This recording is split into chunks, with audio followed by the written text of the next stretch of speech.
So it's Wednesday morning. I got to Dr. Grady's office a little early today, and I'm just here to pick his brain a little bit about what Prolotherapy is going to be. Okay.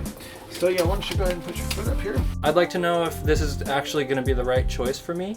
As far as I know, Prolotherapy is designed to bring the tools for healing to areas of the body where there isn't any blood supply.